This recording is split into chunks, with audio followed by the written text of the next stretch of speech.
Достар, сіздермен Алмагүл. Бүгін сіздермен дәл осындай керемет восточный пирог жасайтын боламыз. Өте дәмі керемет болып шығады. Міндетті түрде видеоның соңына дейін қарап, арнама подписация жасап, қоңырауша белгісін басып қойыңыздар. Бізге керекті ингредиенттер: шекер, бір дана жұмыртқа және осындай сары май, разрыхитель ұн ғана қажет болады.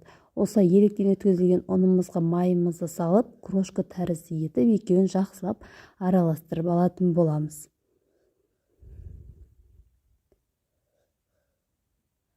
Осылай жақсылап крошка етіп араластырып болғаннан соң, үстінен шекерімізді салып, оны да жақсылап араластырып алатын боламыз.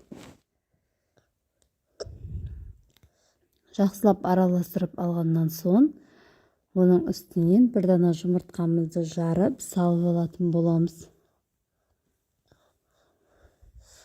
Жұмыртқамызды салып, одан соң разрыхителімізді, бір пачка разрыхителіміздің бір жарым чайный ложкадай разрыхителімізді осылай салып, ұнмен араластырып, жұмыртқамызды да қосып араластырып, қолымызбен жақсылап қамыр елейтін боламыз. Өте керемет болады. Міндетті түрде жасап көріңіздер. Егер де менің видеом ұнап жатса, маған лайк басып, комментарий жазып қойды ұмытпаңыздар. Және де менің инста парақшама тіркеліп қойды ұмытпаңыздар.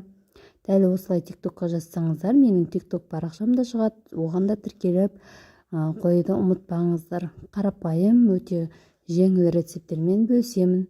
Осылайша қамырымызды елеп, енді пакетке салып, 20 минутқа тоңазытқышқа салып қоямыз. Оған дейін осылайша тал жаңғақтарымызды осылай шағып дайындап алдым. Мейіздеріңіз болса, өрік қақтары болса, оларды салсаңыздар да болады. Менде осылай жаңғақ болғасын, тек жаңғаққа осылай сгущенканы араластырып, начинка осылай дайындап алдым. Енді дайын болған қамырымыздың азғандай шетін осындай пышақпен кесіп, бөлек алып аламыз. Бетін сәндеу үшін қажет болады бұл қамырымыз. Қалған қамырды дөңгелек етіп, оны оқтаудың көмегімен жайып алатын боламыз. Кішкене ұн себе отырып жаясыздар, себебі майы болғаннан соң еріп, қамырымыз жабысуы мүмкін. Осылайша ұнның көмегі арқылы қамырымызды жайып алдық. Енді осы қамырымызды осылай ішіне пергамент төселген осындай формамызға төсеп алдым қамырымды жақсылап. Енді оның үстінен начинкамызды құйып алатын боламыз. Енді осы начинкамыздың үстінен жаңағы азғантай бөліп алған қамырымызды оқтаудың көмегімен жайып, оны да ұнның көмегімен жайып аласыздар. Және осындай форма пышақтарыңыз болса, осындаймен, не болмаса пышақпен кессеңіздер де болады. Мен осындай фигура шығаратын осындай кесетінмен кесіп алдым.